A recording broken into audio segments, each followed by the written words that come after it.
Nous sommes actuellement au centre d'interprétation de Dozil qui était autrefois un fort appelé Fort Doe. Cette colline faisait partie du domaine d'Archibald Doe, le magasinier civil du chantier naval, qui y construisit une maison en 1732.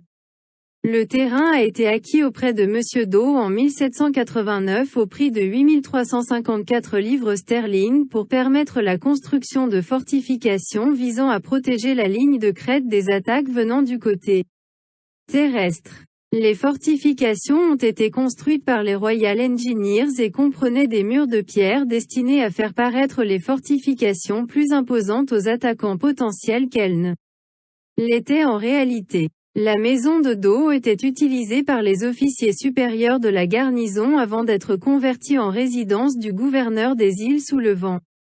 Cette maison fut détruite lors d'un tremblement de terre de 1834, qui mit également fin à la présence permanente d'une garnison sur le site.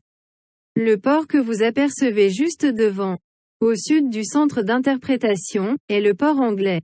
Lorsque les Britanniques occupaient cette zone, l'English Harbour servait principalement de quai aux cuirassés et le port de Falmouth, situé à droite d'English Harbour, était principalement utilisé pour l'amarrage des cargos.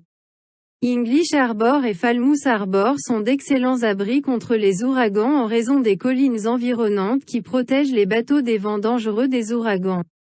Votre guide vous donnera maintenant environ 10 minutes pour vous promener et prendre des photos. N'oubliez pas qu'il y a des toilettes à cet endroit si vous souhaitez les utiliser lorsque vous aurez terminé, votre guide vous attendra à l'entrée.